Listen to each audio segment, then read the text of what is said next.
Ողջույն սիրելի հայրենակիցներ, եթերում Անտապանն է։ Եվ այժմ մենք զրուցելու ենք սոցիոլոգ վերլուծաբան Կարեն Սարգսյանի հետ։ Ողջունում եմ, պարոն Սարգսյան։ Շնորհակալ եմ, որ ընդունել եք հրավերը։ Առաջին հարցը վերաբերում է նրան, ինչու ցնցեց ամբողջ լրատվական դաշտը երեկվա օրվա երկրորդ կեսից, հայտնի դարձավ անսպասելի կամ գուցե ոմանց համար սպասելի, որ Հայաստանը համաձայնություն է տվել այդ երկու չհամաձայնեցված կետերի շուրջ եւ այսուհետ կարելի է համարել, ասում է Հայաստանի արտգործնախարարությունը, որ Հայաստանը եւ Ադրբեջանը պատրաստ են արդեն ստորագրելու խաղաղության պայմանագիրը։ Էմանուել Մակրոնից ստացվեց ուրեմն շնորհավորանք, Իսպանիայի, Գերմանիայի, Ֆրանսիայի արտգործնախարարություններից, Սլովենիան այսօր շնորհավորեց։ Եկեք Էմանուել Մակրոնի ձևակերպումներից սկսենք, տանք որպես այսպես ընդհանուր շնորհավորանքի տեքստ։ Ես ողջունում եմ, ասում է Մակրոնը, Հայաստանի Ադրբեջանի միջև բանակցությունների ավարտի մասին հայտարարությունը, այժմ ոչինչ չի խանգարում Հայաստանի Ադրբեջանի միջև խաղաղության պայմանագրի ստորագրմանը, որը պետք է ճանապարհ հարթի Հարավային Կովկասում կայուն խաղաղության համար։ Սա մենք կհիշենք Հարավային Կովկասում կայուն խաղաղության համար։ Եվ այսպես հարցս, ինչ կապակցությամբ է այս բոլորը շնորհավորում Հայաստանին, ինչ կապակցությամբ են շնորհավորում Ադրբեջանին եւ ընդհանրապես ինչ է տեղի ունեցել։ Մակրոնը սկսել իրականում ճիշտ էր, որովհետեւ սա մեծ հաշվով Պրահան էր եւ Մակրոնի համակը շատ մեծ է այս ամեն ինչի մեջ։ Իրականում հենց այն պահից, երբ Ֆրանսիան վերցրեց իր վրա Եվրամիության որպես երկիր եւ Եվրամիության հետ միասին անշուշտ Եվրամիությունը, բայց Ֆրանսիան որպես առաջատար վերցրեցին իրենց վրա բանակցային գործընթացի նոր հունի ստեղծումը, այսինքն նոր տրեքի, սա հնարավոր դարձավ Ռուսաստանը դուրս վռնդել այս ամեն ինչից եւ փաստացի ես չեմ համաձայնվի, որ ինչ-որ մեկը եվրոպական երկրներից շնորհավորում է Հայաստանին կամ Ադրբեջանին, սա ավելի շուտ ցույց է, որ Եվրամիությունը եւ այն խաղացողները, ովքեր եղել են, այնտեղ նաեւ Իրանն աչքի են գնում, Իրանին կարելի առանձին անդրադառնալ, իրենք ողջունում են նախկինում Ռուսաստանի ազդեցության գոտում, то есть 100%-անոց Ռուսաստանի ազդեցության գոտում, առանց Ռուսաստանի որևէ գործընթացի տրամաբանական ընթացք ստանալու, գոնե 50%-ով աջակցության, որտեղ իրականում սա շատ կարևոր քայլ է, բայց սա գործի 30%-ն է, որովհետև սա ընդհանրապես հիշում եք, ես ասում էի բանակցությունների մասին, այդ 17 կետը, որը որ կա, իրենք այն կետերն են, որի շուրջ կամ որի հիման վրա պետք է ստեղծվի խաղաղության պայմանագիրը, չի բացառում, որ իրենք ամբողջությամբ մտնեն խաղաղության պայմանագրի մեջ, բայց կարող է ձևակերպումներ փոխել։ Ամեն դեպքում սա ընդհանրապես նշանակում է, որ բանակցությունները դուրս են եկել այն փուլ, որտեղ որ մենք արդեն գնում ենք խաղաղության պայմանագրի ստորագրության։ Պետք է հասկանալ, հիմա մենք ունեինք հաստատված տեքստ։ Այս հաստատված տեքստը ընդ որում հաստատված չի, համաձայնեցված է, որովհետև ըստ Ալիևի, ես Ալիևի աշխատակազմի հետ Ալիևի ողմակի հայտարարությունների, իրենք մեծ հաշվով թքած ունեն։ Ես հիմա առանձին խոսեմ ինչու սա չի կարող իրականություն դառնալ, բայց զուտ իրավական տեսանկյունից սա հաստատված տեքստ է, որի շուրջ որ պետք է, որը առանցքն է խաղաղության բանակցությունը։ Խաղաղության բանակցությունները պետք է հաստատվի տեղ, ժամկետ եւ այլն եւ այլն եւ այլն։ Սա եթե դու գործ ունես երկու կոնտրագենտների հետ, որոնք նորմալ երկրներ են։ Ցավոք սրտի Հայաստանը գործ ունի տոտալիտար երկրի հետ, որը պատրաստվում է պատերազմի, որը ամբողջությամբ մերժել է եւ հերքել ցանկացած ժողովրդավարական գործունեություն ծավալում իր տարածքում, այդ թվում ազատ մամուլի, այդ թվում միջազգային հումանիտար կազմակերպությունների, մենք գիտենք բան, երկիր, որը խոշտանգում է հենց հիմա, ասենք, չգիտեմ, կտանքների է ենթարկում հայկական գերիներին, որոնք որ իրականում պատանդ են, ոչ թե գերի, եւ խոսել նրա մասին, որ այս երկիրը ինչ որ կերպ կարող է պահպանել թղթի վրա գրած եւ իր ստորագրությունը ինչ որ բանի տեղադրում չէ սուտ։ Մենք ունենք նոյեմբերի 9-ի համաձայնագիր, այդ Zoom-ով ստորագրած, որը որ Նիկոլից բացի ոչ մեկ շան տեղ չէր դնում։ Ցավոք սրտի ես պետք է ասեմ, որ այսա ողջունելի է, մենք նոյեմբերի 9-ն էլ էինք տեսել ոնց էին ողջունում, բայց սա շան տեղա դնելու մենակ Նիկոլ, որովհետեւ եթե դու մի երկրի հետ, որը համարում է, որ ինքը քեզ կարող ոչնչացնի ցանկացած պահի,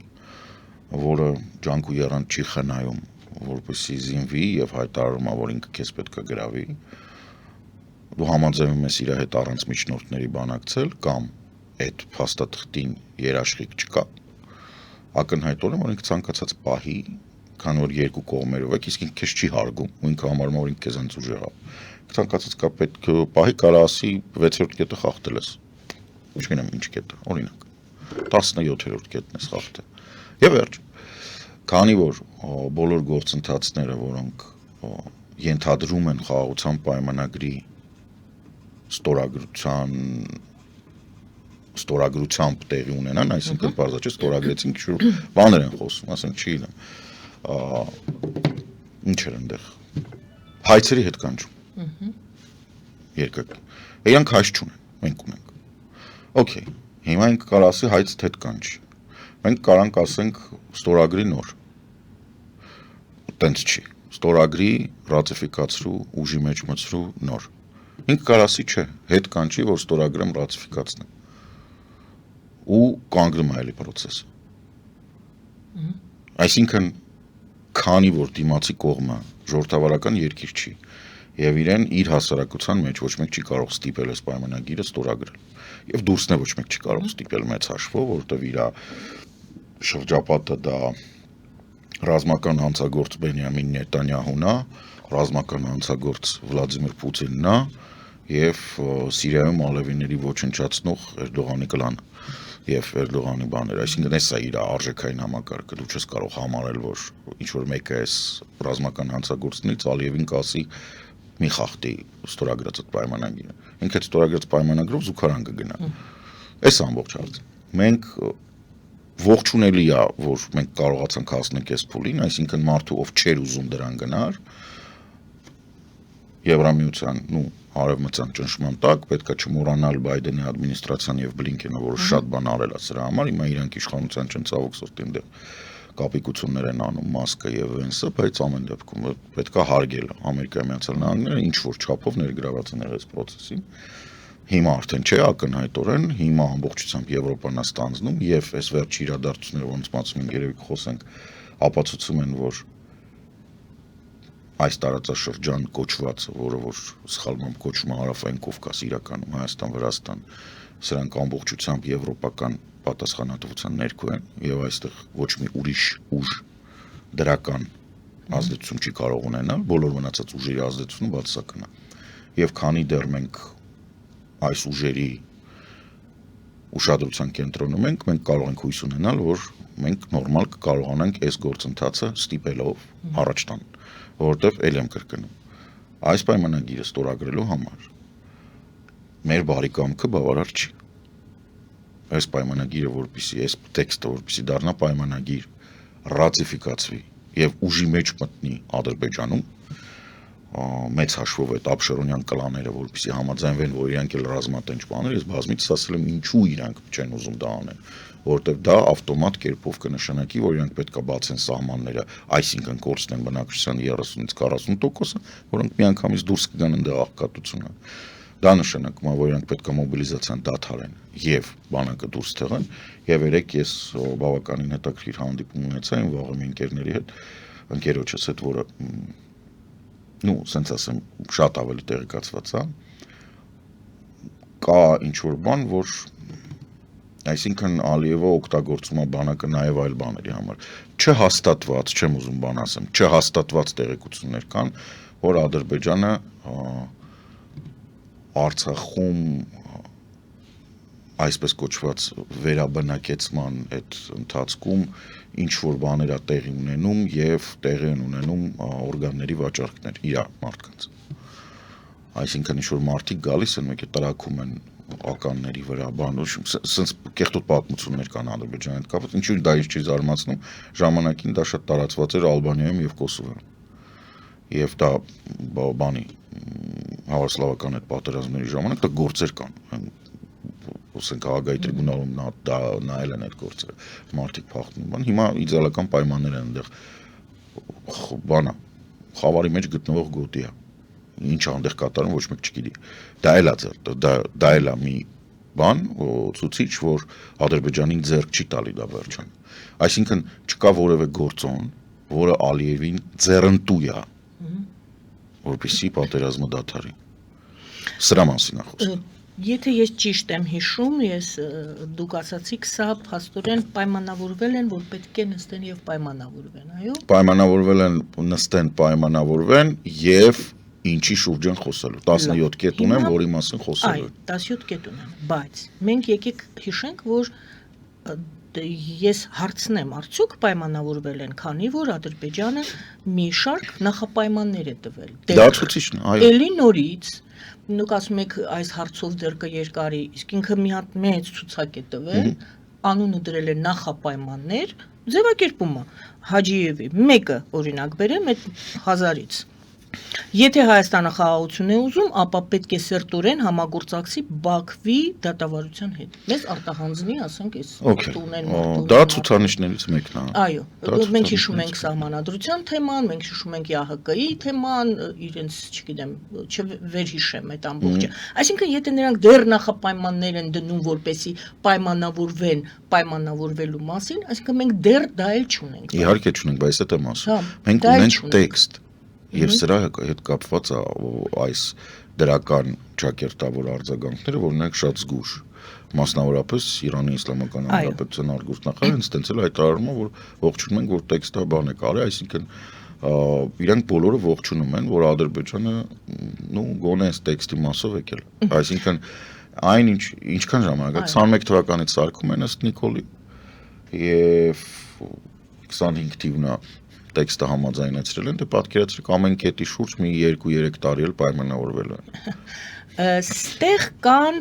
պարտավորվածություններ, ճիշտ է Հայաստանի կողմից, այդ 17 կետերը, նա ասում է դե ոնց թե, եթե նրանք համաձայնվել ենք վերցնենք այս վերջի, որտեվ մնացած 15-ը մենք կարծես թե չգիտենք, այս երկուսի մասին էր անդադ։ Հա, սա էլ է պետք խոսել անպայման, որովհետև Նիկոլ Փաշինյանի վարքը երեք իրենց գրասենյակի առջև ինձ հուշում է, որ ինչ որ բաներ կան, որ ինքը թաքցնում է կամ վախենում է ասի, կամ ասում ես ժամանակին ասել են, խնդիրը դա չի, չգիտես որը, կամ փաստաթուղթը բաղկացած է 15 ոչինչ չնշանակող կետերից եւ 2 կետերից, որը հայտնի են, որտեղ էս շատ ակտիվ է քննարկվում, այսինքն ջուր է, ոչ մի բան է։ Դուք հավատում եք, որ ջուր է։ Հա, իհարկե, որտեղ Ադրբեջանը դա ձեռ է տալ։ Այսինքն իրենց մենակ այս երկու խնդիրն էր հետաքրքրում ադրբեջանցիներին։ Հա, մեծ հաշվով, հա։ Լավ, ընդունենք։ Չէ, որովհետև տեսեք, իրանց ընդհանրապես սա պետք չի։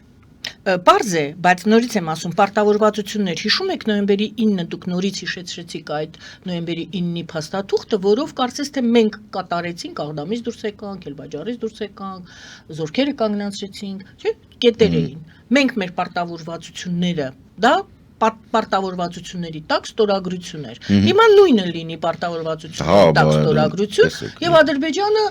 այս թե այն պատրվակով խախտի այդ 17 կետը, որից 15-ի մասին չգիտենք, այս երկուսն էլ էլի Ես ինչ եմ ասում։ Նույն բանն եմ ասում։ Ասենք ամենասկզբից ես բացեցին այն, որ Ադրբեջանը սա պետք չի։ Եվ նույնիսկ եթե դա ստորագրվի, ինքը ցանկացած պահի կարող է, որովհետեւ ոչ մեկ չկա, որ այդ կետերը տեսել է։ Ես չեմ հավատում Նիկոլ Փաշինյանի եւ իր թիմի էքսպերտիզային։ Ես չեմ հավատում իր խորհրդականներին։ Ես չեմ հավատում, որ իրանք կարող են ռիսկեր հաշվեն եւ ես տեսնում եմ մի բան եւ դա երևաց նաեւ իրանց ազդեցության տակ գտնվող ԶԼՄ-ների եւ Telegram ալիքների հայտարարություններից, որ այս ամբողջը արվում է ընդամենը նրա համար, որպեսզի մինչև 26 թվականը իրանք հայտարարեն, որ կնքել են, որ բերել են խաղաղություն, որովհետև խաղաղության օրակարգը միակ բանն է, ոչ թե խաղաղության օրակարգը, այլ խաղաղության խոսույթը, միակն է, որը իրանք կարող են ասեն, դե տեսեք ինչ որ մի քայլ առաջ ենք տվել։ Բոլոր մնացած հարցերով իրանք տապալվել են։ Եվ այս ամբողջը Նիկոլին պետք է այս դերասանությունը կրկես ու մեյմունությունը պետք է որպեսզի ինքը ընտրություններին հանդես գա ոչ մի ուրիշ Լավ, այդ բովանդակություն դեպքում իդեպ այստեղ փակագծերում պարզապես հիշեցնեմ, եթե ես սխալվում եմ, դուք կուզեք, կարծես թե Ռուսաստանը լռում է։ Ռուսաստանից ոչ մի Ռուսաստանը լռում է։ շնորհավորանք, ողջավորվածություն չկար, բացի ես մենակ Սպուտնիկ Արմենիայում կարդացի, որ ասեցին, ահա, Մակրոնը շտապեց շատ արագ շտապեց շնորհավորելու, այսպես։ Դե տեսեք, որովհետև Ռուսաստանին սա ձեռք չի տալի ոչ մի պարագայում, ասեցի ամենասկզբից ինչու, որովհետև սա Եվրամիության եւ Ֆրանսիայի, Գերմանիայի միասին այդ համագործակցության բանով սա Եվրամիության տրեկն է։ Այս բանակցությունները Եվրամիության տրեկն են, դե հիշում եք, սա ամբողջը պետք է գնար Բրյուսելում։ Եվ պայմանավորվեցին, որ առանց Բրյուսելի, դե լավ, առանց Բրյուսելի երկկողմ։ Պրոբլեմը նրանում է, որ այս երկկողմը արդեն իսկ զիջում էր Ադրբեջանին, Ադրբեջանին չի է պետք է այս զիջման հակառակ կողմը, որով որ Եվրամիությունը կարողացավ բալանսավորել, դա Եվրամիության դիտորդական առաքելությունն է, որ սահմանին բանը, էլի եմ ասում, Եվրոպական դիտորդական առաքելությունը սահմանին, հիմա մնալու է մինչև 27 թիվ եւ այնուհետև պետք է մնա այնքան ժամանակ, մինչև սահմանազատման, սահմանագծման աշխատանքների վերջը ըստ Նիկոլ Փաշինյանի, ըստ ինձ, հույսով եմ Նիկոլ Փաշինյանը չի լինի մինչև վերջ այդ ժամանակ, ինքը պետք է մնա մինչև ռատիֆիկացումը պայմանագրի եւ ուժի մեջ մտնելը։ Եվ ես չգիտեմ վերջնական պայմանագիրը ինչ տեսք կունենա։ Այս 17 կետը կլինեն թե ոչ, որովհետև այս 17 կետը արագ, ափալ-թափալ, ինչի մասին երեք ասում է Նիկոլը, շատ արագ կազմակերպած բան է, որպիսի ընտրություններին ընդառաջ ինքը խոսելու բան ունեն։ Ես սա ուզում եմ հասկանալ մարդիկ, որ սա ոչ միայն Ալիևին պետք չէր, սա պետք չէր նաև Հայաստանին, սա պետք էր բացառապես Նիկոլ Փաշինյանին, ըստ միջազգային մամուլի ոսկի տեղափոխող Խաչատուր Սուքիասյանին եւ այլ սուպեր դախլչիներին, որոնք իր շրջապատում կան, որոնք արագ ափալ-թափալ սա ուզում են անեն, որպեսզի մնան իշխանության ու լափեն։ Խստացում է անելներ դեռ, քանի որ դեռ ստորագրման, մինչև ստորագրությունը մենք խոսեցինք, որ դեռ երկար կարող ենք ձգձգել, հայտարարել, գոնե հայտարարությունը, հա, երևի պետք է։ Դե հիմա ինչու իրանք չեն ասում, էլ եմ ասում։ Ինձ մոտ հարց առաջան։ Ինչու չի հրապարակվում 17 կետը, որը այլևս ըստ իրանց ըստիս փոփոխության ենթակա չի։ Եվ այդ 17 կետի մեջ ես դες վստահեցնում հրապարակման գիրին 17 կետի մեջից ասենք 10-ում ես կգտնեմ խնդրեմ, որովհետև աշխատել են Ադրբեջանի հետ, աշխատել են թուրքական հետախուզությունները, լուրջ ինստիտուտներ, իսկ Հայաստանի հետ լավագույն դեպքում Բարբայի ֆեդերացիայի նախագահի աշխատակազմի ղեկավարը։ Ձեզ կասեն, բայց Մակրոնին տենց խափել, Մակրոնին ոչ մեկ չեն խափել։ Ոչ մեկին չեն խափել, ժողովուրդ, էլ եմ ասում։ Եվրամիության համար ողջունելի այն փաստը, որ Ռուսաստանի տարածքում առանց Ռուսաստանի մեծ հաշվով եվրոպական իմպուլսով սկսած գործընթացը հերթական milestone-ը, այսինքն հերթական այդ կետը անցավ, հաստատված հերթական կետ անցավ։ Սա չի նշանակում ոչ մի այլ բան, քան այն, որ Եվրոպական միությունը, Եվրամիությունը մեծ հաշվով եւ Եվրատլանտյան մեծ համայնքը կարողացավ Ռուսաստանի տարածքում առանց Ռուսաստանի եւ հակադրվելով Ռուսաստանին ինչ որ գործընթաց, ինչ են անում, սահմանների վրա այլևս կրակոց չկա, հարձակում չկա, Եվրամիության դիտորդական առաքելություն եւ չցանկացող մեծ հաշվով ռազմական հանցագործ Բենյամին Նետանյահու եւ ռազմական հանցագործ Վլադիմիր Պուտինի հետ փոխկապակցված Աբշերոնյան ռեժիմին ստիպեցին հաստատել, որ գոյություն ունի ինչ որ փաստաթուղթ, որի հետ իրանք համաձայն են, այսինքն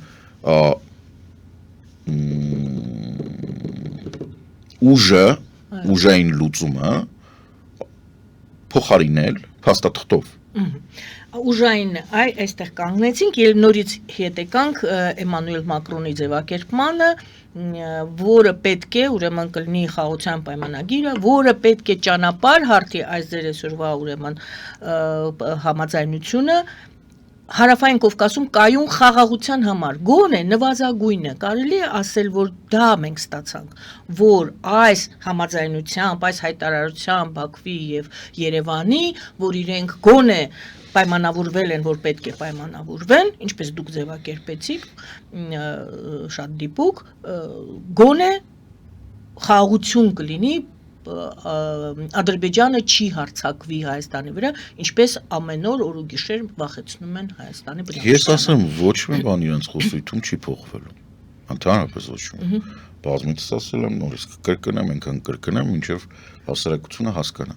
Ադրբեջանի համար Հայաստանի վրա հարձակումը, Հայաստանի ոչնչացման կոչերը, հայ ազգի բնաջնջման պահանջը էկզիստենցիալ նշանակություն ունի։ Եթե դա չլինի, ոչ մեկ աշխարհում չի կարողանա օղուզներից մնացած թափթփուկներին ու բաստարդերին բացատրի իրանք ովքեր են։ Այնինչ ասում է Մակրոնը, իրականում դա ֆրանսիական դիվանագիտության մի մասն է։ Մակրոնին պետք է, որ Հայաստանի վրա ոչ մեկ չհարձակվի։ Քանի որ Հայաստանը Ֆրանսիայի համար ռազմավարական, չեմ ասի, գործընկերոջ, պրոտեժեի նշանակություն ունի, բացի զուտ քաղաքական, տնտեսական, նաև էմոցիոնալ մեծ կապեր կա եւ ակնհայտ է, որ Մակրոնը չի ուզում, որ Հայաստանի վրա լինի հարձակում, որտեղ դա ֆրանսիական ներքին խժդժանք կառաջացնի, Ֆրանսիայի ամբողջ քաղաքական սպեկտրում գոյություն ունի ընդամենը մեկ հարց, բացի Ֆրանսիայի հզորացում եւ անկախացում, որը հիմա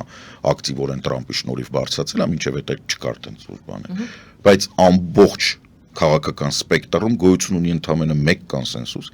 որ Հայաստանը Ֆրանսիայի համար հարազատ երկիր է եւ Հայաստանը մենք պետք է պահենք։ Ուրիշ բան չկա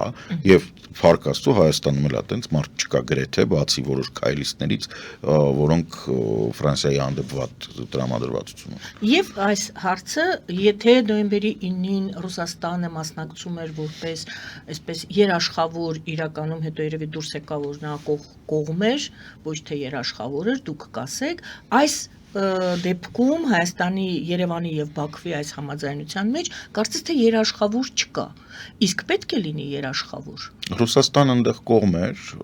եւ Ռուսաստանի իհարկե անմիջական մասնակցությամբ Արցախը ոչնչացվեց եւ դրա պայմանագիրը կնքվել էր ավելի շուտ, մոտավորապես 11 թվականին, երբ Պուտինը երկրորդ անգամ գալիս էր իշխանության, բոլորը բաց են թողում։ Հենց այնց 11 թիվ են ասում, դա հենց այնց 11 թիվը չի։ Դա Պուտինի երկրորդ իշխանության գալն է Մեդվեդևից հետո եւ այնտեղ էր որ ամեն ինչ փոխվել է։ Եվ մենք կարող ենք արձանագրել, որ գոնե մեկ դրական փաստ, որ նույնիսկ գործող քաղաքական ուժի որոշ շրջանակներում Ռուսաստանը այլևս չի ճանաչվում իրանց պապա։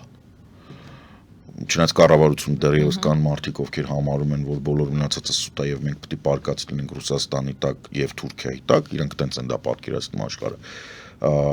Մեկը Նիկոլն է իհարկե, որ ասում է, որ ավելի կարեւոր է, որ ես Թուրքիայի հետ լավ լինեմ, քան Եվրոպայի, որտեղ ինքը կոլխոզ է։ Հասկանում եք, երբ ասում կոլխոզ, մարդիկ սխալ են հասկանում, ինչ է խնդրեմը։ Կոլխոզի քարտուղարը, կոլխոզը սովետական միությունում ինքը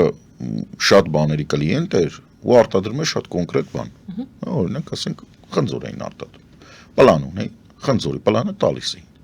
Ուրիշ բան չունեին։ Մնացած բոլոր հարցերը, հոսանքը որտեղից է գալիս, ոնց է արտադրվում, խմելու ջուրը, պարարտանյութը, գյուղատնտեսական տեխնիկան, քո կտվորուհու շորերը, ասինքն այդ ամեն ինչը կոլխոզի քարտուղարին չի հետաքրքրում։ Եվ Նիկոլը այդ տեսակի կոլխոզ է, ինքը կլիենտ է։ Կլենտ։ Ինքը պատրաստ է ամեն ինչ, ինքը իրան էտ է ձեռ տալի։ Ինքը էտ է ուզում, ինքը տուզիկ է այդ առումով, որ շուն կա, չէ, որ հաչում է, բայց որ բան ասում հետ է գալի։ Հիմա խնդիրը գալիս է նրան, որ Հայաստանը ցավոք սրտի։ Այն ինչ որ ինքը չի ուզում, ինքը ասում է, ես չեմ ուզում ոչ մեկի բաստիոնը լինեմ, բան։ Եղբայր, քեզանից ոչ մեկ չի հարցնում։ Դու այնտեղ ես ապրում, որտեղ դու բաստիոն ես։ Կամ կարաս պատերդ վերացնես, տունդ բացես, տանդ կանանց բաղճակալի վրա գնացուցակ գրես, որտեղ էտա, ու սարքես խաշմերուկ։ Ուրիշ տարբերակ չկա։ Դու կամ գեյտ ես, այսինքն դարպաս ինչ որ մի ճամբարից դեպի մյուս ճամբար, դարպաս, որը պաշտպանվում է, որտեղ որ քեզ մարդու տեղ են դնում։ Եթե դու չես համաձայնվում ինքդ քեզ պաշտպանես, եթե դու պատրաստ ես պարկել ռուսի տակ, թուրքի տակ, ով գա, բոլորին բավարարես, դու ոչ մեկին չես հետաքրքրում, դու սուբյեկտ չես։ Չէ, դու սուբյեկտ ես, դու քո շրջապատի մեգադախլչիները, մարդիկ ում միևնույն է իրանք վաղը հայ կլինեն, թե չէ, իրանք օքեյ են։ Եվ այս շնորհավորանքը Հայաստանի եւ Ադրբեջանի, նաեւ եվրոպական կողմի շնորհավորանքն է, որ Հայաստանը սուբյեկտություն է ձեռք բերում։ Ինչ է սա շատ կարևոր։ Վերադառնում ձեր հարցին, պետք է արդյոք երաշխավոր, իհարկե պետք է։ Բայց այդ երաշխավորը մեծ հաշվով, դա Հայաստանի Հանրապետության ոնց ասեմ, ուժային կառույցն է։ Ես էլ եմ մնում իմ կարծիքի, որ մենք պետք է ամեն ինչ անենք, որպեսզի Ադրբեջանում տեղի ունենա ժողովրդավարական լուրջ տրանզիտ։ Լրջագույն տրանզիտ։ Ես ասեմ նաև վերջերս տեղի ունեցել ինչ որ մեզ մոտ բաց են թողում Ֆրանսիան Ղազախստանի հետ ստորագրեց պայմանագիր։ Ուզբեկստան։ Եվ այո, 3 օր առաջ ու նաև Ուզբեկստանի։ Այսինքն Ֆրանսիան որպես Եվրամիության առանձին երկիր ինքն դեղ է աշխատում։ Ինչու է դա կարևոր, որովհետև այդ տարածաշրջանում եվրոպական երկրները ամրապնդվում են, Գերմանիան էլ այնտեղ բավականին ակտիվ։ Եվ Ադրբեջանի ժողովրդավարացումը մեծ հաշվով դա բոլորին ձեռք է տալիս, այդ թվում մեզ, որտեղ մենակ ժողովրդավարական Ադրբեջանում դու կարող ես ապահովել արցախցիների վերադարձ։ Ֆանտազիայի ժանրից չէ դա։ Ну, արտաքին հետախուզության ծրագրերի ժանրից է, բայց կարող եք կոչել նաև ֆանտազիա։ Լավ կլիներ, որ այո։ Ժողովուրդ պետք է հասկանալ, որ իրականում, եթե դու ճիշտ ես աշխատում, դու կարաս Ասադների կլանի տակ գտնվող Սիրիան, որը գերամուր երկիր էր, այսեն շուրջ տաս։ Հետ գանք այդ ձևակերպմանը, եթե դու ճիշտ ես աշխատում, այսինքն վերցնենք ճիշտն էլ հանենք, եթե դու աշխատում ես։ Ну հա, հա։ Դա ամենայական բանն է, որ Նիկոլ Փաշինյանը պետք է ինչի, որովհետև ինքը կոլխոզ է, այսինքն ինքը չի պատկերացնում այն խաղի մակարդակը եւ բարդությունը, ինքը շախմատի բանի դեմը նստած կապիկություն անում։ Լավ։ Ուրեմն Ռուսաստանը մենք կարծում ենք, որ երաշխավոր է, պարզվեց, որ կողմ է,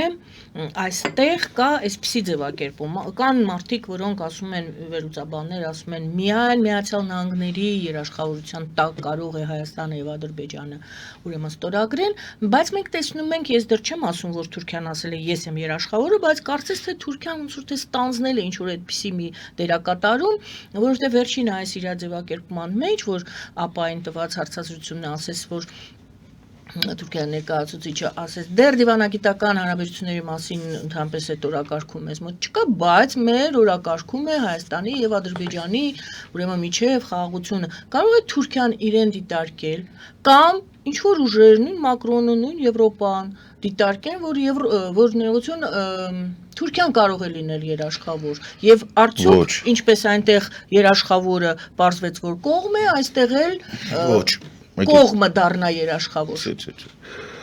Ոչ, նախ Քլիչը իհարկե Էրդողան բավական մոտիկ կանգնած անձնավորություն է, բայց ինքը չի, որ նման հարցեր պետք է քննարկի։ Եվ ընդհանրապես ադրբեջանական ԶԼՄ-ները չեն, որով Թուրքիան նման բաներ կհայտարարի։ Դա արված է Ադրբեջանում այդ հայտարարությունը, որովհետև թուրքական ԶԼՄ-ների բավականին մեծ դելեգացիա, որը Հայաստանում էր, Ադրբեջանում դրա հանդեպ արձագանքը բավականին բացասական, ինչը նորմալ է։ Սա բացատրեմ ինչու, նենց չի որ կարդացել եմ, գիտեմ, որ Էրդողանի վարկանիշը Ադրբեջանում, սա թուրքական հետազոտական ընկերություններից են տալ, Ալիևի վարկանիշից բարձր է։ Եվ երբ Թուրքիայից գնում են ԶԼՄ-ներ բազմաթիվ,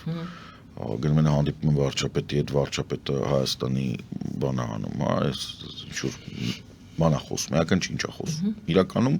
Նիկոլ ինչ-որ խոսացել է, այդպես Թուրքիային ձեռ է տալի, ինչ-որ խոսում, ես իմ համար անտանելի էր իհարկե դա լսեցի, ավելի լավ չխոսեր, բայց նույնիսկ է հես, որ Թուրքիայի տեղեկատվական հորիզոնում գոյություն ունի Հայաստանի վարչապետ Ադրբեջանի համար իստերիկա է առաջացնում, որովհետև իրականում Ադրբեջանում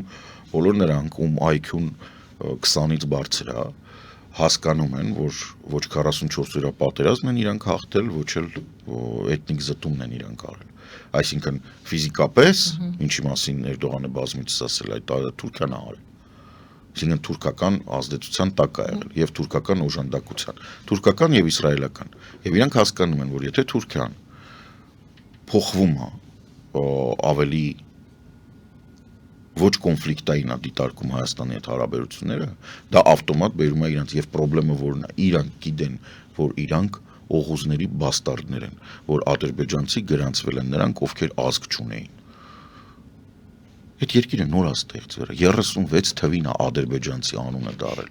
Իրանք դա ներքին պատմությունով գիտեն, որ իրանք ոչ մեկ են։ Իրանք գիտեն, որ եկեղեցին չի կարա իրանց լինի։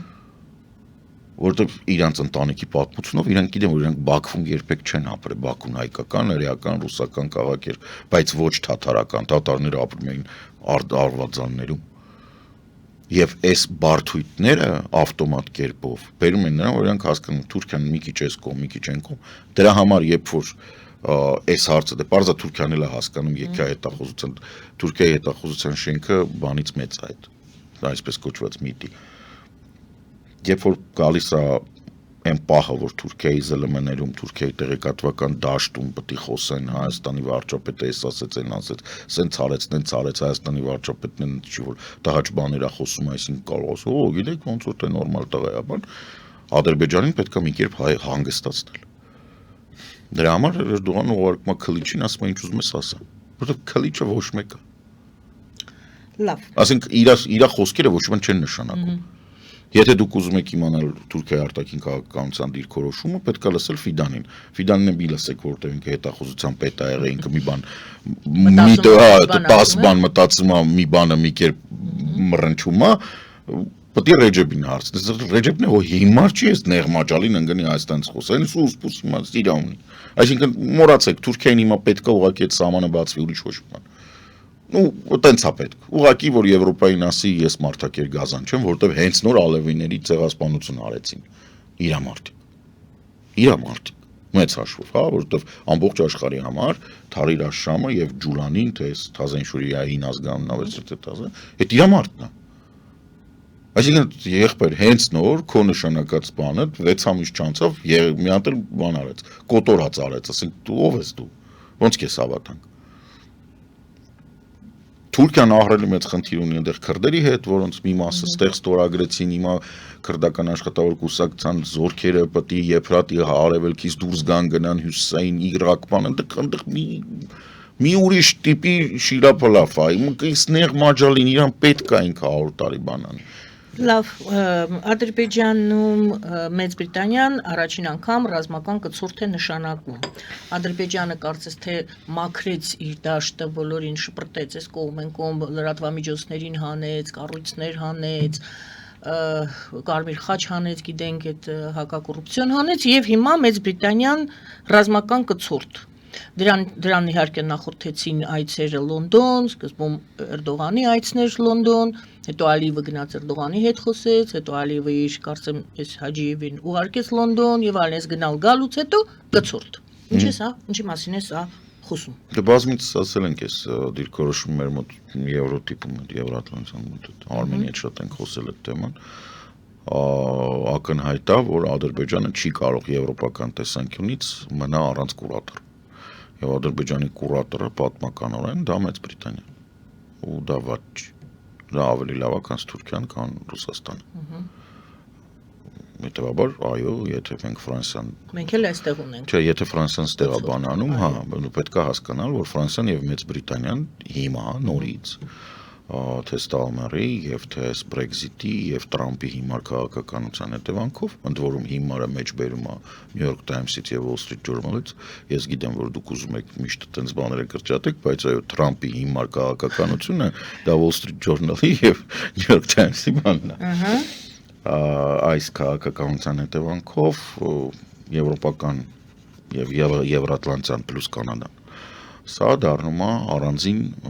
նոր բլոկ։ եւ այս բլոկի առաջատարները այդ բլոկի միջուկային զենք ունեցող երկրներն են։ Մեծ Բրիտանիան եւ դա Ֆրանսիան է։ Եվ Ֆրանսիան որպես մայրցամաքային Եվրոպայի առաջատար եւ Բրիտանիան որպես, այսպես ասած, բանը, Կանադա, Մեծ Բրիտանիա այդ կտորի, որոնք պատասխանատու են նաեւ Հյուսիսային Ատլանտիկայի համար, իրենք խաղում են այդ դաշտում։ Պարզա, որ Ադրբեջանը պետք է վերահսկվի։ Եթե Հայաստանի պարագայում մենք Փառք Աստծո Ֆրանսիայում ոչ թե վերահսկվում ենք Ֆրանսիայի տեսանկյունից, այլ ամեն ինչ անում ենք Ֆրանսիան եւ մեծ հաշվով Եվրամիությունը ամեն ինչ անում են, որ Հայաստանը կարողանա ինքնուրույն իր սուվերենությունը եւ արժանապատվությունը, տարածքային ամբողջականությունը պաշտպանի կամ ունակ լինի պաշտպանելու, ինչին հիմնականում խանգարում է Նիկոլը, ապա Մեծ Բրիտանիան պետքա կուրացի անի Ադրբեջանին, որպեսզի ռազմական կրծորդը, որ այնտեղ ներկա է, ինքը նաեւ պետքա, ասենք, հետևի նրան, թե ինչա կատարվում։ Եվ սա շատ կարևոր է նաեւ այն տեսանկյունից, որ անկանոն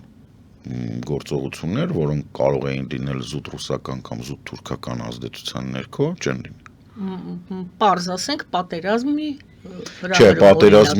պատերազմի հարցը չի, կոպիտ ասած այդ Եվրատլանտյան համայնքը, իդեմս նախապես կիմանա ցանկացած ռազմական պատրաստությունների մասին, քանի որ կլինի ռազմական կցորդը այդ մարդն։ Կնշանակի արդյոք կարելի է ասել, որ Ադրբեջանը, դուք ասում եք, տեսեք, Բրիտանիան արդեն ոնց որ թե իր դիտանկյունի տակ է վերցնում Ադրբեջանին։ Ադրբեջանը Մեծ Բրիտանիայի դիտանկյունի տակ, Հայաստանը Ֆրանսիայի եւ այսուհետեւ եւ Ադրբեջանը եւ Հայաստանը մի քիչ առաջ դուք խոսում եք դեմոկրատական Ադրբեջանի մասին, ես էլ ասի ֆանտաստիկա է։ Իսկ գուցե այո, մոտենում է դրան եւ նրանք դառնում են, կարելի է ասել, հարցից տեսքով եմ տալիս, որ եւ Ադրբեջանը եւ Հայաստանը այսուհետ դիտարկվում են եվրոպական երկրների հետաքրքրությունների, շահերի, եթե ուզում եք իմանալ, ազդեցության գոտի են արդեն դիտարկվում։ Մենք հիշում ենք Ռուսաստանի գործոնը։ Ես ասեմ, ստեղ ինչն է ինձ ավելի շուտ հետաքրքրություն ինձ մոտ հետաքրքրություն առաջացնում վերլուծության տեսանկյունից, Մեծ Բրիտանիան 16 թվականից Brexit-ից հետո փորձում է առանձին խաղը։ Եվ եթե տեսանկյունից նայեք, ապա Հայաստանը դա անշուշտ Եվրամիությունն է, Ադրբեջանը եւ Կենտրոնական Ասիան եվրոպական, եվրատլանտյան ազդեցության գոտի։ Տարբերությունն է սա։ Հակասում են իրար։ Ուրիշ են։ Հակամարտում են իրար հետ։ Ուրիշ են։ Դժվար հակամարտությունը ավելի հեշտ է ուրիշների միջև կամ բանից, բայց այն որ ասում են the same kind, նույն տիպը չի։ Հայերեն տենց բան կա, չէ՞ որ ասում են տիպը կտրվի, այդ նույն տիպը չի, որովհետև եթե դուք դիտարկեք նաև գործողությունները, որոնք տեղի են ունենում Ամերիկայի Միացյալ Նահանգների կոնգրեսում, որտեղ Թուրքիան փորձում են տրոհել եւ հանել Եվրոպա Եվրասիա վարչությունից եւ հանձնել դիտարկել այսուհետ որպես մերձավոր արևելք, ապա ակնհայտորեն պետք է հասկանալ, որ զարգացումը, եվրատլանտյան զարգացումը այլևս չի կարող դիտարկել կրիտիկական կերպով եվրոպական կամ հելենիստական քաղաքակրթությանը հակասող տարերին դիտարկել որպես Եվրոպա։ Այսինքն պարզա, որ մեծ հաշվով ուйղուրների, օղուզների եւ սելջուկների ժառանգները չեն կարող դիտարկվել Եվրոպա։ Այլ կողմից այս նույն հարցին մոտենանք։ Հայաստանի համար լավ է թե վատ, որ Բրիտանիան այնտեղ Ադրբեջանում ռազմական կցորդ է ձեռք բերել։ Որքան քո թշնամին վերահսկելի է քեզ համար հասկանալի գործոնների կողմից, այդքան ավելի լավ։ Սյունիքի մասին մի քիչ խոսենք, ինչու, որովհետև այդ կա այսպիսի տեսակետ, ես չեմ ասում, որ բոլոր տեսակետներն եմ խնդրում, որ դուք մեկնաբանեք, բայց այս տեսակետը կարևոր եմ համարում, որտեղ տարածված է, որ Մեծ Բրիտանիան դեմ չէ, որպեսի Թուրան լինի եւ Մեծ Բրիտանիան շահագրգռված կարող է լինել, որպեսի Սյունիքը դառնա այդ կապող միջանցք ոչ թե ճանապարհ, այսինքն անվերահսկելի լինի Ադրբեջանի Թուրքիայի համար եւ մեծ թուրան վերականգնվի։ Դա Բրիտանիայի ծրագրերից մեկն է։ Այսպես տեսակետ գոյություն ունի։ Հասկանում եք, երբ որ խոսում եք բրիտանական ծրագրերից, շուտ մի կերպ պետք է ասեք ինչի վրա հիմնվեմ։ Այդ շատ նման է ռուսական Բրիտանիան ձեռնտու է մեծ թուրանի գոյությունը։ Մեծ թուրանի գոյությունը ոչ մեկին ձեռնտու չի, նորից եմ ասում, Բրիտանիան հիմա հանդիսանում է մեծ հաշվով ֆրանկո-բրիտանական դաշինքը, դա հիմքն է այսօրվա անվտանգային համակարգի, որովհետև Վաշինգտոնում նստած է անձնավորություն, որը ամբողջությամբ անկանխատեսելի է։ Եվ մենք ունենք մի իրավիճակ, երբ եվրոպական քաղաքակրթության հիմքը դա ֆրանկո-բրիտանական բանն ակնհայտ է, որ թուրանը, որը թուրան չի, որը սելջուկ բոլշևիկյան այդ հրեշն է, չի կարող հետաքրքիր լինի ոչ մեկին։ Այնտեղ որտեղ Իրանն բանն էլ է գալի կպտում է Չինաստանը։ Չինաստան իհարկե միանշանակ։ Ոնց է պատկերացնում։ Շնորհակալ եմ։ Հիմա նայում ենք տեսնենք Ուկրաինայի դաշտում։ Չէ, նորից եմ ասում, ես դեմ չեմ, որ կարող է Բրիտանիայում ինչ-որ մի հատ լորդ կա, չէ՞, ընդ որ հա գալիս է Կիլտով, հա գալիս է Բաքու, բան, որին տենց գիտեն, ասենք ինքը կարող է տենց պլան գծի։ Ես չեմ բացառում, որ նույնիսկ Ալիևի վարչակազմը ինչ-որ մի հատ think tank կա գտե, որին գումար է տվել, որ ինքը տենց բան գծի, բայց որպեսզի հասկանաք տրամաբանությունը Բրիտանիայի, պետք է հասկանաք, որ երբ որ Զելենսկին Սպիտակ տնից վռնդվեց, որովհետև ինքը բանով չէր, բաճկոնով չէր, տաբատով չէր, Իրան ընդունեց Չարլզ III-ը նույն շորերով, այսինքն բրիտանական մոտեցումը մի փոքր չի կարելի տես դիտարկել։ Բլումբերգը հայտնում է Սթարմերը եւ Մակրոնը բանակցություններ են վարում 37 երկրների գլխավոր շտաբերի պետերի հետ Ուկրաինայի համար կամավորների կոալիցիա ստեղծելու համար։ Եկեք դիտարկենք այս թեման վերցնենք եւ տեսնենք նախ ինչ պատասխանեց ի վերջո Պուտինը Թրամփին։ Կարծես թե ասեց ես շահագրգռված եմ Ռուսաստանի ներողություն Ուկրաինայի հետ հակամարտության երկարաժամկետ կարգավորման, այլ ոչ թե ժամանակավոր զինադադարով, բայց նրանք կարծես թե խոսում էին 30-օրյա զինադադարի մասին եւ այսպես ինչ պատասխանեց Պուտինը Թրամփին ի վերջո եւ այս Սթարմերը եւ Մակրոնը ինչի մասին են բանակցում 37 երկրների հետ։ Այստեղ պետք է նախագահ Մակրոնից մեջբերում անեմ, ինքը ասում է Պուտինը խափում, Պուտինին չենք հավատում։ Նույն բանը ասում է Զելենսկին, նույն բանը Զելենսկին ասել է Սպիտակ տանը, այդ որ սենց Թրամփին վերցրեց, ու այսպես տարօրեց մի հատ այդ խալուն, հետո բարձրացրեց, ասես տղա ջան, մենք 14 թվից 25 հատ պայմանագիր ունենք, որի վրա ինքը թքածա ունեց։ Ում հետ ես բան անեմ։ Ապարզա Թրամփին դա դուր չի գալու, Թրամփը բանը հոգեկան հիվանդ է, ինքը ասում է, գիտես ինչ կա, չի կարա, որովհետև ես եմ։ Գիտեք, չէ՞ Թրամփի վերջի բոմբը, ինքը բանին, Շումերին, բանի դեմոկրատական փոքրամասնության ղեկավարին, ասել ենք ինքը էլ ջհուդ չի, ինքը պաղեստինցի է։ Ես ամեն ինչ տեսել էի, բայց հակասեմիթական նման բաներ Ամերիկայի նախագահի կողմից Սպիտակ տանը նստած չի սպասում։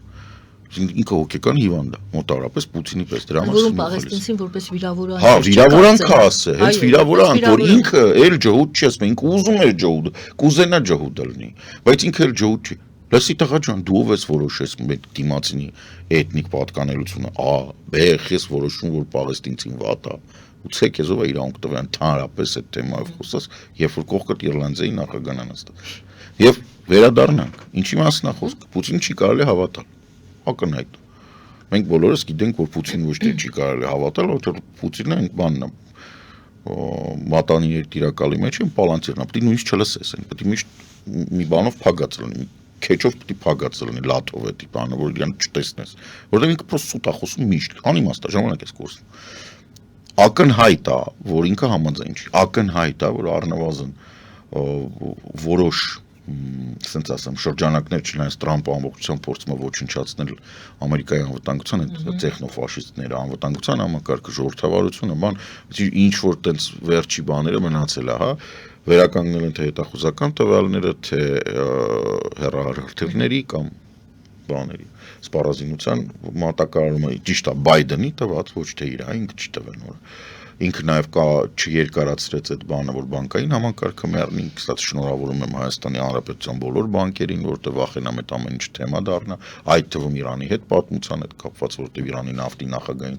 նավթի հարցերով նախագահին նույնիսկ Բայդենը չէր մտցնում իր դեմ պատժամիջոց հիմա Տրամպը մտցրեց հետեւաբար մենք այստեղ լուրջ խնդիրներ ենք ունենալու նաև այդ բանկային համակարգի եւ բանի հետ կապված բայց էական չի ինչա սպասվում խաղաղության հարցով Ռուսաստան Ուկրաինա հարաբերություններում նույնքան խավարի մեջ հա որքան ինչա սպասվում խաղաղության հարցով Հայաստանի եւ Ադրբեջանի մեջ որովհետեւ պրոբլեմը բազային է էգզիստենցիալ է եւ էթնիկ է ռուսները որպեսզի կարողանան գոյատևեն որպես բան Ռուսաստանը որպեսզի կարողանան գոյատևի որպես երկիր որը բուրյատին, թաթարին, հային, վրացուն, ադրբեջանցուն կասի որ դի ռուսկի ինքը պետքա ոչնչացնի Ուկրաինա այդ իրան պետք է, այդ իր էգզիստենցիալ թշնամին է, որովհետև դու մենակ այդ որ ասեն դի ռուսկի նովա, ինքը պետք է տես, ինքն է, ինքը չես դու ես, որովհետև իրականում բան դա էգզիստենցիալ խնդիր է։ Դրա համար Պուտինը, երբ որ հարցը առաջացնում, ինքը Բելարուսը ուտում է, դա ճիշտ է, ոնց կստացվի ուրիշ հարցը, բայց Արմեն Նահովանեսյան սիրում ասել, որ մենք իրան Բելարուսը չենք տա, որ իրան ես Ղարաբաղ չկարծանք, պայենք Բելարուսը չենք տա, լավ։ Խնդիրը հետևյալն է, ինքը պետք է ոչնչացնի Ուկրաինան, Ուկրաինան որպես պետություն, որպես պետականություն, որպես մշակութային, կրթական, կրոնական առանձնահատկություն, որպես էթնիկ խումբ, հա, բայց սա արդեն բավարար չի, որտեղ Ուկրաինան դարձավ ազգ, այսինքն level up եղավ, եւ սրա ոչնչացումը արդեն ընդհանրապես բան չի, եւ այս պատերազմի շարունակությունը որքան էլ որ դաժանա դա հնչում, ավարտվելու է, եթե ամենասկզբից իրանք այդպես քմծիծաղով ասում են որ պատերազմը գնալու է մինչև վերջի ուկրաինացին, վստահաբար կարող եմ ասել, որ այս պատերազմը կարա գնա բացառապես մինչև վերջի ռուսը, որովհետև ոչ միայն ռուսը, այլ չէ, այդ ռուսը, ոչ թե ռուսը էթնիկ առումով, այսինքն ոչ թե ասենք, չգիտեմ, Յարոսլավլում ապրող, հա, ինչ որ sense մարդ, ով մի հատ իզբուշկա ունի, մի հատ կնիկ ունի երեխա, չէ, այդ հավաքական ռուսը։ Այսինքն ավելի շուտ դրանք կվերջանան, քան սրանք, որովհետև այս ներքին բանը, որ գիտեք, մեկ-մեկ ինձ որ ասում են, քեզ դու տենց վստահ որ բանա, հա, հայ տենց մենք sense մեղք բան, ասում եմ չի հասկանում եք, հայերը տվել են բանը Կոնստանտինոս այդ Բուլղարասպանին, բացատրեմ ինչ հայ էր ինքը, ուղղակի Բյուզանդիայի բանն էր, Բազիլեոսն էր, կայսրը իր մասին շատ հետաքրքիր պատմություն կա, որը որ Հայաստանում կա այդ բանը։ Մենք այդ Աշոտ Երկաթի պատմությունը հիշում ենք, որ Սահակ-Սևադայի աչքերը հանել էր, հա։ Այս Կոնստանտինոսը նույն բանն է արել, բայց ինքը իրան ռուսերեն եւ սլավոնական բաներով ասում են Բալգարաբոյցը։ Ինքը բուլղարական զորքը շրջափակում է։ Վերցնում է գերի, ավելի քան 10,000 հոգի։ Կիսում է հարուրների, հարուրապետի մի աչքն է թողում, բոլոր մնացածի երկու աչքերը հանում է։ Ես միշտ ասում եմ, այս ազգի մեջ այն վիշապին մի արթնացրեք, որը որ թողել է, որ մենք 6000 տարի ստե ապրենք։ Ուղղակի պետք չի, լավ բան չի, ոչ մեկի համար լավ բան չի, եւ ամենալավը դա երևում է թուրքական 18 թվականի, 18-19 թվականների բաներից, թուրքական արխիվներից, որ իրանք սարսափած են, որ հենց որ ռուսը չկա, տեսենք Սարդարապատ, տեսեք ինչ են կարել, ոչ մեկ չի խառնվել, դուրս ենք եկել, որ ածին նածին, վիձիվ պոլե ածին նածին, դուրս ենք, միշտ տենց է ավարտվել, հայերը եթե, ես ինչի տենց բան չեմ անում, հա, հույս դնել ու օտարի ռազմական համագործակցության վրա դա հիմարություն է։ Դա անիմաստ է, դա մեզ միշտ բերում է, այսա մեկը կա, թող ինքը կռվի, ես ապուշ չեմ, ես կռվում, թող ինքը կռվի։ Այն խատաբալադայում տենց բան կա, ասում ես զանգ եմ սպասում, չեմ կարա գնալ։ Բայց երբ որ դու արդեն գալի հասնում այն որ ստեղին, ու ես պետք է կռվեմ, այդ մեր թշնամիների համար շատ վատ է, շատ վատ է։ Խայտարակ ձևի վատ է։ Հենց որ մենք հետո ուզում ենք արագ մոռանանք ինչքան վատ ենք արել։ Հիմա Հայաստանի համար եւ Ուկրաինայի համար այն պահն է, երբ որ դու դե ֆակտո ունես ինչ որ աջակցություն, բայց դու մենակ ես։ Եվ սա մեր թշնամիների համար շատ վատ տարբերակ։ Մեր մեջ էլ, ինչպես նաև ուկրաինացիների մեջ կան դավաճաններ, կան վախկոտներ, կան ոչ հեռատես մարդիկ։ Դրանց մի մասը իշխանության մեջ են, մի մասը քաղաքական դաշտում են, մի մասը տունը նստած են, մի մասը հավաքվել են եւ երկրներից փախել են։ Այո, Ուկրաինայում էլ կան, մեր մոտ էլ կան։ Բայց այն բանը, որ մնացել է, կորիզը, որ մտածել է, այդ ամբողջությամբ բավարար է, որ հարցը լուծվի։ Ես դրա համար, երբ որ ասում են, երբ կավարտվի այդ պատերազմը, ասում եմ, ինչ պատերազմ, որ ասեք, կասեմ։ Եթե զուտ բանով, այո, ինքը պաշտոնապես հայտարարվել է, որ Ալմատայի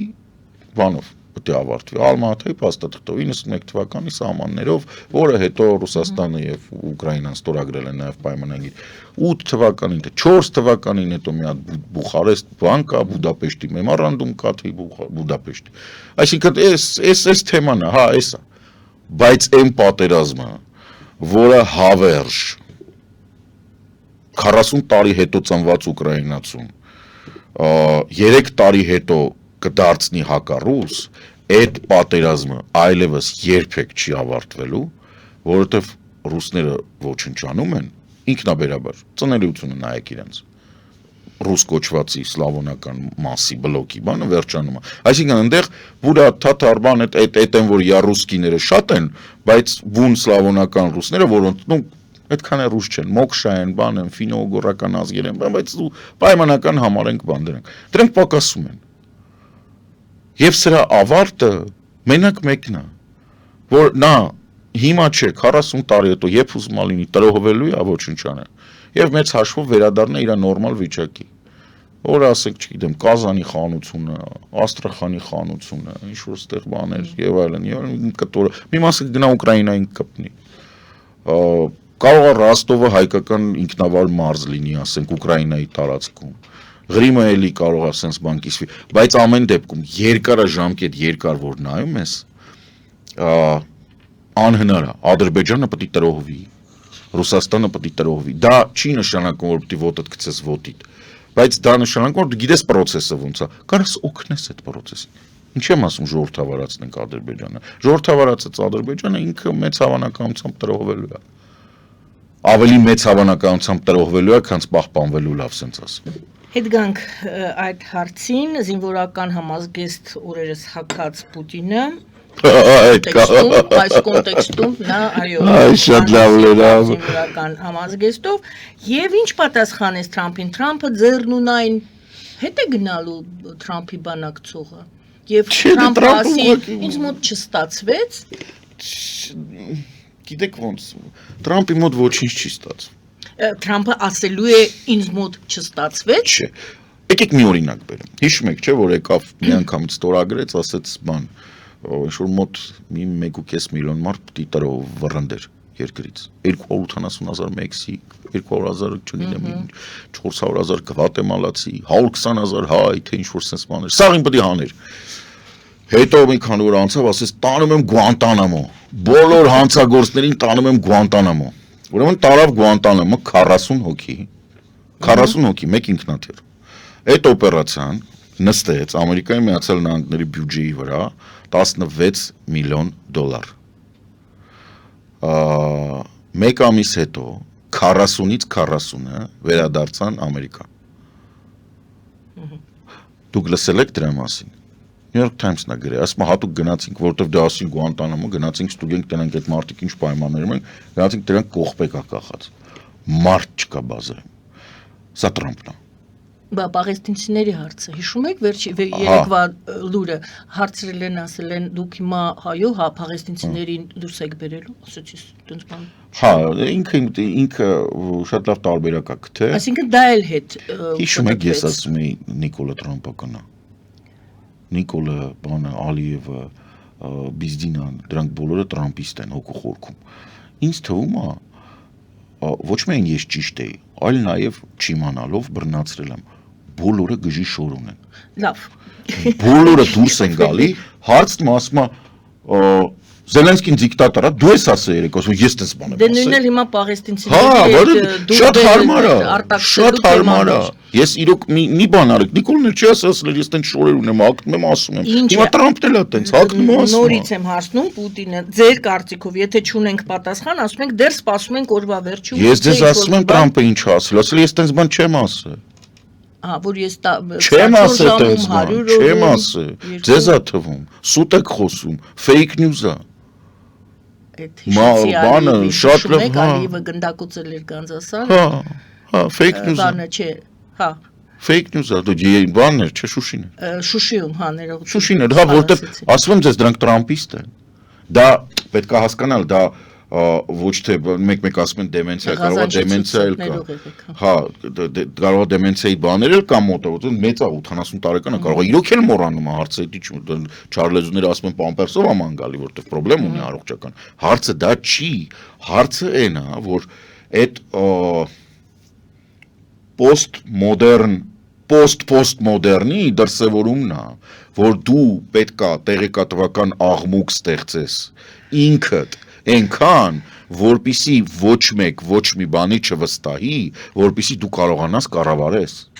Ինքը ԶԼՄ-ներին օրը 3-ից 4 անգամ բացարձակ հիմար մեսիջներ է տալի, ԶԼՄ-ները սկսում են սա տարածել։ Եվ այս տեղեկատվական աղմուկի մեջ ամենաառաջի արդյունքը, որը կա, մարդիկ դադարում են վստահել ԶԼՄ-ներին։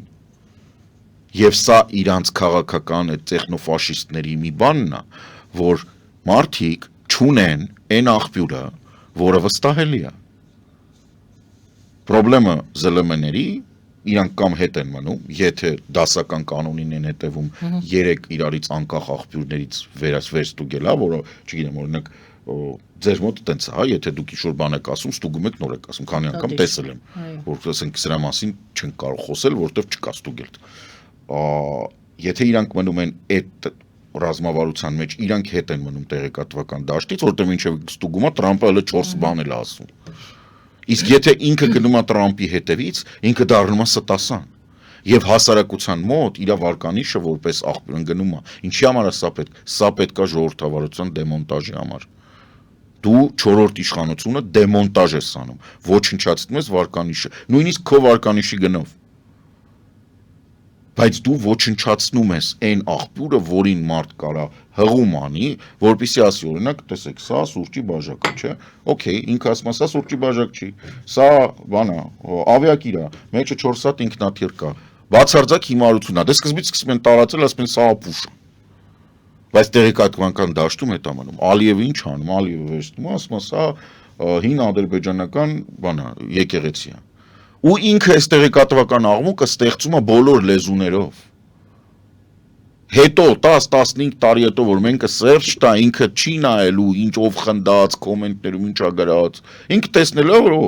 ադրբեջանական եկեղեցի է հələ տեսեք BBC-ն գրել է որ սա ադրբեջանական եկեղեցի է վերնագրով տակը գրած է որ BBC-ն լավ չէ հակաբրիտանական քրիստոնյա տակը գրած է որ էշություն է գրած բայց էլ ոչ մեկ չի նայում այս սերունդը TikTok-ը նայում 30 վայրկյանից ավել չի կենտրոնանում իրանք վերնագրերով են նայում Դրա համար այսօր Տրամփը հայտարարել է, որ հա Գրենլանդիայում գրեմ ենք Գրենլանդիան անեքսիա ենք անելու։ Չնայած Գրենլանդիայում իր դուս տվածի շնորհիվ, իր այդ բլա-բլա-բլայի պատճառով հաղթել է այն կենտրոնամետ կուսակցությունը, որը կյանքում չէր սպասում, որը երբեք մեծամասնություն չի ունեցել, որը Դանիայի կազմում, Դենմարկի կազմում մնալու կողմնակից է։ Դե հիմա էլ Կանադան է թիրախ դարձել։ Չէ, Կանադան շուտ է թիրախ դարձել, բայց Կանադան է սահմանները վերանայենք։ Հա, տափողակով հոկեյի կլուշկեն հայերեն չգիտեմ ոնց, այսից վերցրել է, ու ասենց այդ տափողակով հա տալիս է կիտ մարտին։ Ինձ մանզր է գալ, ինչ ա եղել։ Ես մեկա վերցնելու եմ Կանադա։ Շնորհակալ եմ այսօրվա զրույցի համար։ Մենք վերադառնանք, եթե վերջում պարզապես ձևակերպում տանք եւ այսպես ինչի կապակցությամբ էին շնորհավորում Հայաստանին եւ Ադրբեջանին, ինչ է տեղի ունեցել, ընդամենը մի ձևակերպում։ Տեղի ա ունեցել աշխատանքային գործընթացի հերթական փուլի ավարտ, որը Նիկոլը ներկայացնում է որպես խաղաղություն, դա խաղաղություն չի, Ալիևը ներկայացնում է, որ Նիկոլին կզցրել է, դա Նիկոլին, կարող է Նիկոլին կզցրել է, Հայաստանին չի կզցրել, Եվրոպական միության համար դա ցուցիչ է, որ հնարավոր է առանց Ռուսաստանի խառնվելու ռուսական ազդեցության գոտում ամբողջությամբ Ռուսաստանը դուրս վրընդել եւ իրականացնել ինչ-որ գործողություն, աշխարհինը խաղաղություն, ինչ վախեք, լավ ալնել։ Շնորհակալություն։ Շնորհակալություն սիրելի հայրենակիցներ, սոցիոլոգ վերլուծաբան Կարեն Սարգսյանի հետ էինք զրուցում, զրուցում Արմեր Գայանն Առաքելյանը, բարին ընձեզ։